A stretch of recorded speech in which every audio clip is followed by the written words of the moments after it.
진리에 이르는 길을 시작하겠습니다. 이번 시간에는 저번 시간에 이어 정부의 부동산 정책에 대해서 살펴보도록 하겠습니다. 그 전에 서울 아파트 가격이 안정되지 않고 상승하는 이유를 살펴보도록 할게요. 많은 사람들이 궁금해하죠. 많이 올랐다고 생각하는데 계속 올라가죠.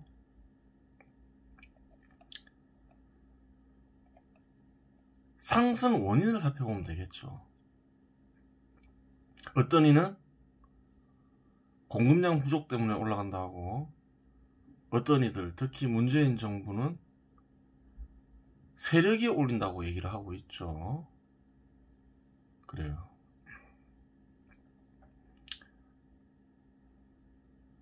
결핍 때문에 올라가면 예전에 설명했죠. 서울은 다른 도시들과 달리 아파트가 너무 적다.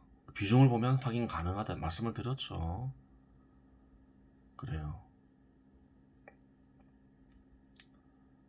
절대적으로나 상대적으로나 아파트가 부족하죠.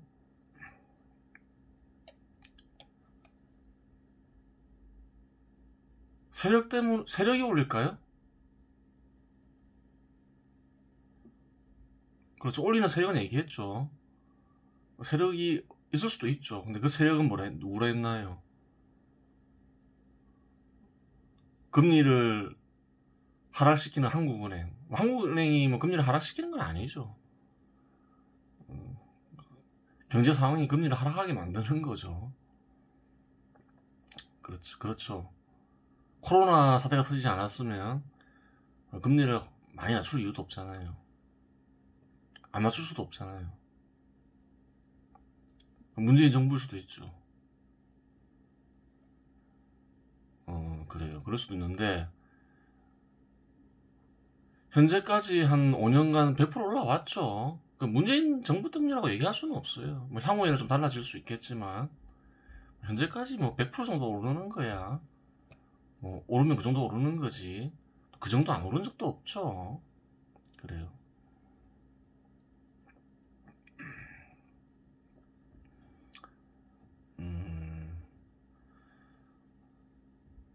누군가가 이제 자금을 가지고 올리려면 얼마나 있어야 될까요? 서울 아파트 가격을 올리려면 100조면 가능할까요? 뭐 개인이건 집단이건 천문학적인 자금이 있어야 되겠죠. 하고자 하는 말은 뭔가요? 수백조를 가지고 서울 아파트 가격을 조작할 수 있는 세력 같은 건 없다는 거예요. 그래요. 결핍 때문에 상승하는 거면 해결 방법이 뭔가요? 공급량 증가 외에는 없어요. 예를 들어 볼까요? 올해 여름 대한민국에서는 장마가 길었죠. 채소값이 많이 급등을 했죠. 왜 급등했나요?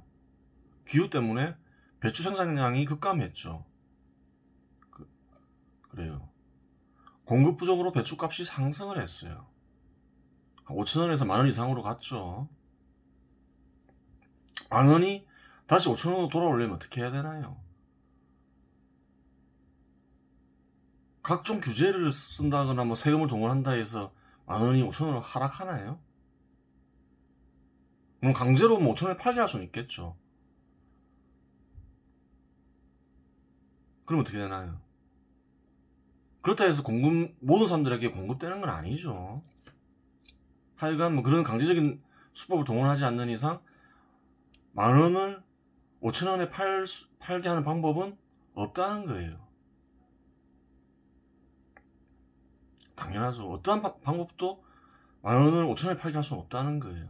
공급 부족으로 상승을 하면 공급량을 증가시켜 해결할 수밖에 없다는 거예요. 공급량이 급감해서 5,000원 하는 배추 한 포기가 만원 하는데 또 예전처럼 생산량이 동일해지면 어떻게 될까요? 만원에서 5,000원으로 하락하겠죠. 부동산도 마찬가지죠. 예를 들어서 평균 5억 원 하는데 10억까지 올랐어요. 가격을 하락시키는데 한 50만 채가 필요해요. 50만 채를 바로 보급해버리면 어떻게 될까요? 평균 시발하던 아파트가 5억으로 돌아가겠죠. 근데 아파트는 그게 불가능하죠. 배추는 그게 가능하지만 일정 기간 생산량이 다시 기후만 좋아지면 생산되지만 아파트는 그게 안 되죠. 단기간에 50만 채를 보급할 수 있는 방법이 없는 거죠. 그래요. 그래서 가격을 유지하는 거죠. 그리고 가격을 유지하면서 공급하는 사이에 또 구매력 있는 수요자들이 또 많이 생기고, 그러면서 유지되면서 또 조건이 맞으면 또 올라가고 그러죠. 배추와 좀 다른 부분이 있는 거죠. 단기간 내에 공급이 해결 안 된다는 그러한 점이 있는 거예요. 그래서 단기간 안에 공급 부족으로 오른 부분을 낮출 수가 없는 거예요, 부동산은. 특히 이제 아파트 같은 부동산 얘기하는 거죠. 그래요. 만약 세력이 올리면 어떤가요? 못하게 하면 되겠죠. 권력이 있으니까. 예를 들어서 지금 서울 아파트 가격이 오른 게 어떤 세력이 한 200조 가진 세력이 올린 거예요. 그럼 그 세력 못 올리게 하면 되죠. 세금이나 규제를 부과함으로써. 그땐 통하겠죠. 세력이 가격을 올리는 경우도 있을 수 있죠. 시장이 작거나 그런 경우에는 시장의 원리를 이용할 수 있겠죠. 독점을 해가지고 이득을 취할 수 있는 방법이 없는 건 아니에요. 하지만 서울 아파트처럼 시장이 굉장히 규모가 크고 수백조의 현금을 동원해야 되는 곳에서는 세력이 올리는 건 아니죠. 세력이란 게 있을 수가 없는 거죠. 그래요. 우리가 시장 속에 존재하는 좀 섭리에 대해서 살펴볼 필요가 있어요. 시장에 섭리가 있나요? 있나요, 없나요? 있죠. 공급이 부족하면 어떻게 되나요? 가격이 상승을 하죠. 그러면 이익을 내기 위해서 생산자들이 많은 양을 시장에 공급하죠. 그러면서 어떻게 되나요? 결핍이 해결이 되죠. 섭리가 있죠. 이것은 어떤 한 상품에 해당되는 게 아니라 모든 상품에 해당되죠. 아파트에도 해당되는 거죠. 그래요. 섭리가 분명히 있어요. 이러한 섭리는 자연의 섭리와 구별되죠. 동물들의 세계에서는 혹은 무생물들의 세계에서는 시장의 섭리가 없죠. 그래요. 자연의 섭리에는 시장의 섭리가 없어요. 근데 인간들 사회에서는 시장의 섭리가 있죠. 시장의 섭리가 있으면서 가격도 있고 그런 거예요. 이익을 내기 위해서 공급되는 것이기도 하고 그런 거예요. 그런데 잘 보세요. 인간들은 시장의 섭리에 반응을 하죠. 인간과 시장의 섭리상을 좀 살펴볼 필요가 있어요. 예를 들어서 부동산 가격이 올라간다. 그럼 어떤가요? 건설사들이 이익을 내기 위해서 아파트를 많이 공급하죠. 아파트 가격이 상승을 하면. 그래요. 그리고 아파트를 사는 이들도 있어요. 투자를 위해서. 이익을 내기 위해서 또 더 사는 사람들이 있죠. 생산을 하진 않지만. 또 생존의 위협을 느낀 사람은 급하게 사는 경우가 있어요. 인간들이 반응을 하죠. 또 어떤 인간은 뭐 투자와 생존을 동시에 목적으로 하면서 사는 경우도 있죠. 하여간 반응을 해요. 그런데 잘 보세요. 시장의 섭리작용을 인간이 있게 한 건가요? 아니라는 거예요. 인간은 예를 들어서 아파트뿐만 아니라 모든 상품 가격이 올라가면 거기에 대해서 다양한 반응을 일으키지만 그 반응을 일으키는 섭리작용은 어떤 인간이나 인간이 이룬 집단이 일으키는 게 아니라는 거예요. 그렇죠. 섭리작용이 분명히 있긴 있죠. 있는데 누구나 쉽게 인식할 수 있죠. 완전하게 인식하지는 못하더라도. 인간을 반응하게 하는 섭리작용은 인간이 있게 한 게 아니라는 거예요. 그럼 누가 있게 한 거죠? 시장의 섭리작용을 있게 하는 존재가 있는 거죠. 그래요. 누군가요? 시장의 섭리작용을 있게 하는 존재가.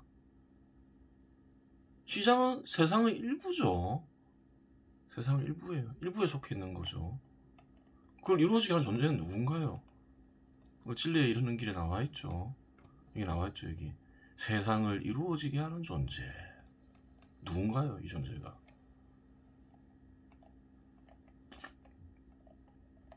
뭐 숨길 필요도 없는 거죠. 감추어져 있는 게 아니에요. 섭리로서 세상을 이루어지게 하는 존재는 하나의 존재밖에 없는 거죠. 최고 존재자라고 불리는 신. 그렇죠. 그 존재가 일으키는 거죠.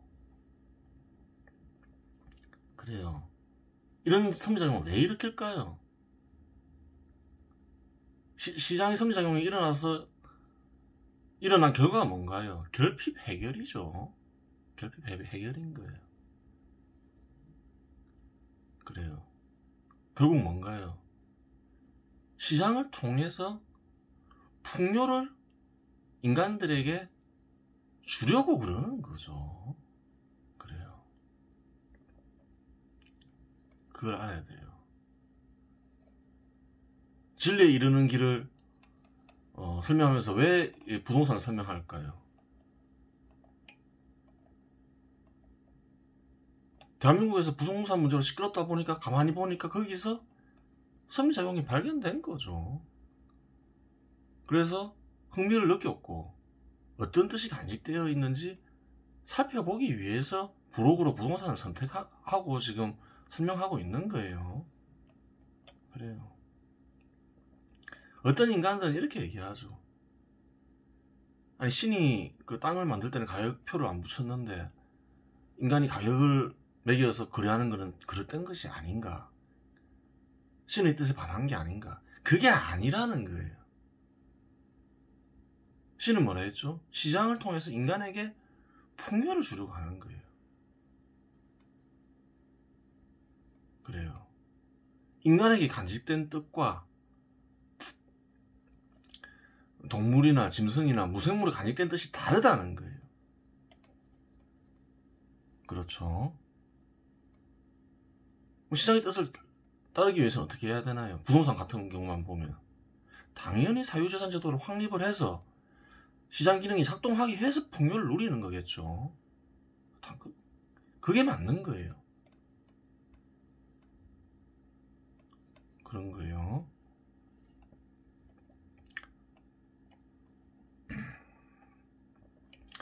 그래요.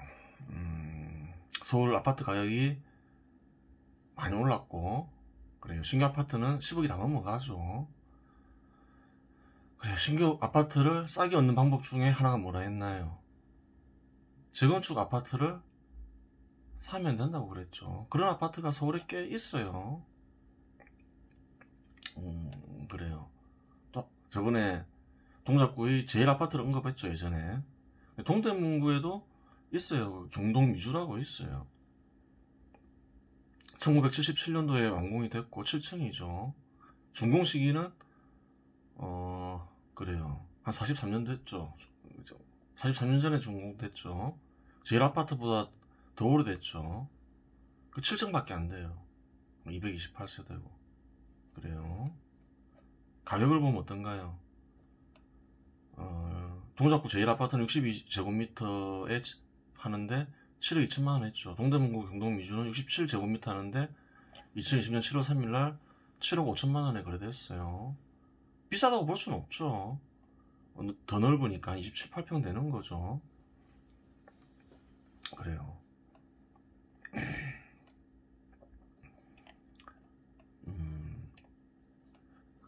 새 아파트에 비해서 많이 싸죠. 어떻게 보면 오래되면 신규 아파트가 되니까 그래요. 그런 걸 생각하면 더 쌀 이유도 없을 것 같은데 많이 싸요. 그건 왜 그런가요? 재건축은 안 된다 생각하기 때문에 그런 거죠. 그래요. 근데 안 될 수가 없는 거죠. 오래된 아파트는 기본적으로 재건축해야 되죠. 세월이 흐르면. 그리고 또 서울 아파트는 많이 부족하니까 그런 부분이 인식이 되면 재건축이 되겠죠. 지금 안 된다고 생각하기 때문에 신규 주택에 비해서 많이 싸요. 사람들이 안 된다고 생각할 때 살 줄을 알아야 되는 거예요. 된다고 생각하면 비싸지겠죠. 그래요. 5년 전, 6년 전에 어땠나요? 아파트 가격 상승할 일이 없다고 생각을 했죠. 미분양도 많고 안 된다고 생각했어요. 그런 때 사야 되는 거예요. 그런 때 영원히 안 되지 않는 이상은 결국은 되겠죠. 될 때 살려고 하면 좀 비싸죠. 안 된다 할 때 사면 싸게 사는 거예요. 이런 거는 이제 전세 끼고 대출 끼고 하면 싸게 살 수 있죠. 물론 대출 규제가 있으니까 잘 알아보고 잘 극복해라고 말씀을 드렸죠. 투자는 개인이 알아서 판단하는 거죠. 그래요.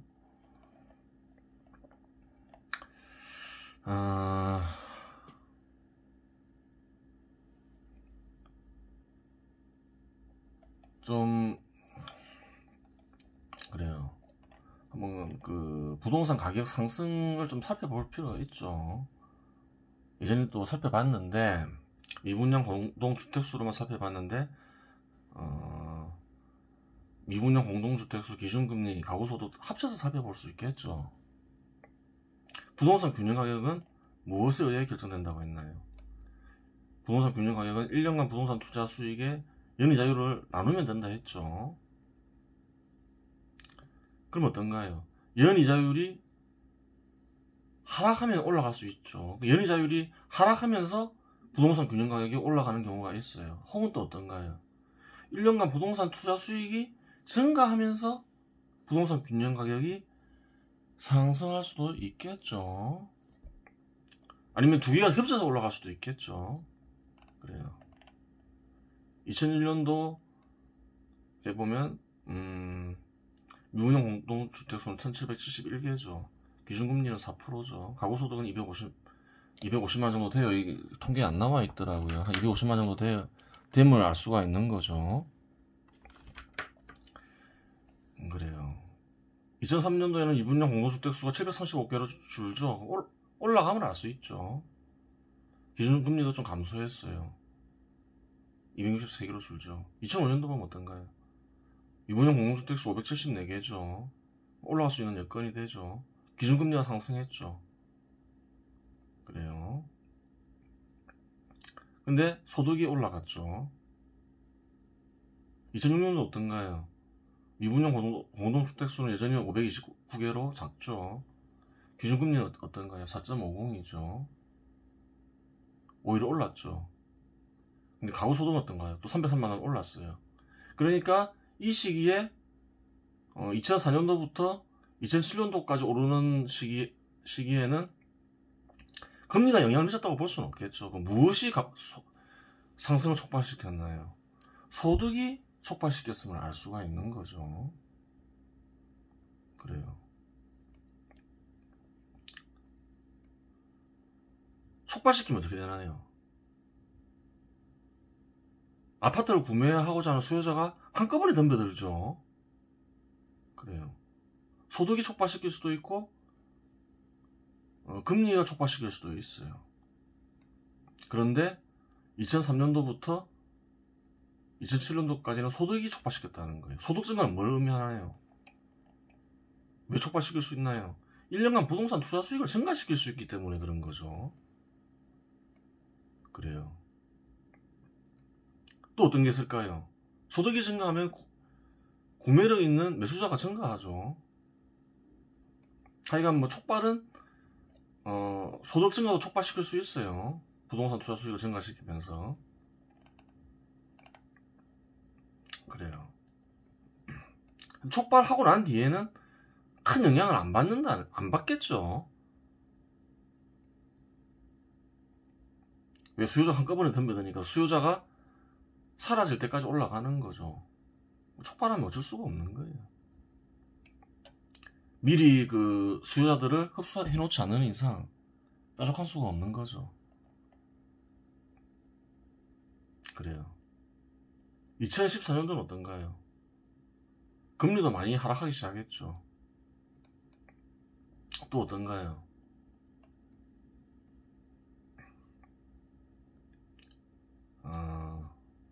소득도 계속 꾸준히 증가했죠. 또 장기간 안정된 시기가 있으니까 그 기간 동안 구매력 있는 매수자가 많이 늘어났겠죠. 그 소득과 금리가 동시에 영향을 미쳤다고 볼 수 있는 거죠.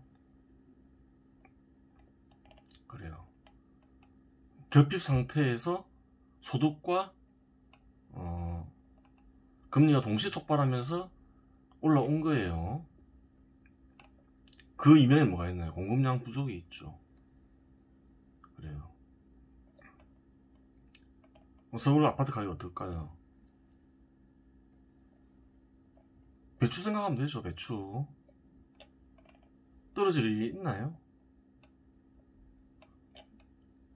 2배 정도 오른 거 가지고 빠질 일은 없겠죠. 3년에 걸쳐서 2배 가까이 올랐죠. 5년에 걸쳐서 한 2배 가까이 올랐죠. 빠질 일이 없어요. 빠지려면 뭐가 있어야 되나요? 우선 공급량이 증가돼야 되겠죠. 그러면 이제 좀 빠질 가능성이 생기는데 공급량이 거의 없죠. 공급량을 거의 막아놨죠. 재개발은 도시재생으로 막아놨고 재건축은 여건 강화로 막아놨죠. 그래요. 빠질 일이 없다는 거예요.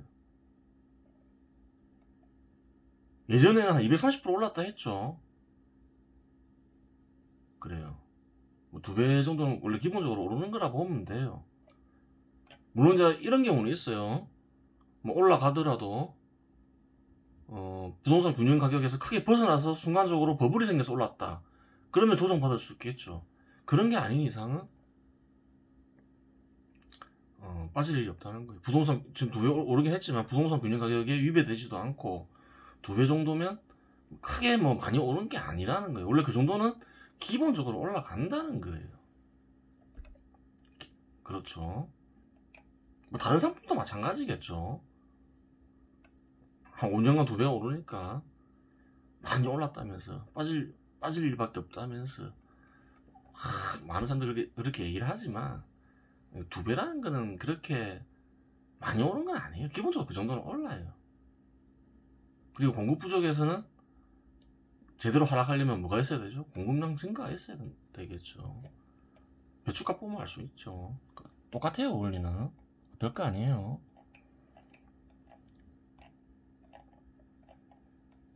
그래요. 소득도 보세요.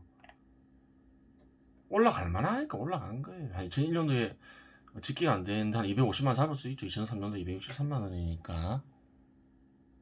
그래요. 근데 2014년도에 소득이 얼마인가요? 430만 원이죠. 그리고 또 그 전에 오르지도 않았으니까 구매력있는 수요자도 많이 증가한 상태일 테고 소득 크기만 보더라도 예전보다 훨씬 크죠. 한 180만 원 크죠. 그래요. 한 50% 정도 큰 거예요. 거기에다가 예전에는 금리가 올랐었지만 2004년도부터 2007년 사이에 지금은 뭐 금리도 많이 하락해 있는 상태고 그래요. 당연히 올라가는 거죠. 근데 소득보다는 좀 금리가 많이 급락했으니까 두 요인 다 미쳤겠지만 금리가 좀 큰 영향을 미쳤음을 알 수 있는 거죠. 하여간 2014년부터 올라가기 시작한 거는 금리, 소득 두 개 다 영향을 미쳤다고 볼 수 있는 거죠. 이런 상태에서 올라가면 뭐 2배는 올라가는 거지 뭐 2배 올라간 게 뭐 특별한 게 뭐 있나요? 뭐. 그렇죠.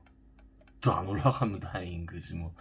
그래 멈출 수는 있어도 2배는 그냥 올라가는 거라는 거예요. 대단한 일이 아니라는 거예요. 그래요. 부동산 정책에 대해서 살펴보려고 했는데 시간이 많이 지났으니까 이번 시간 여기서 마치도록 하겠습니다.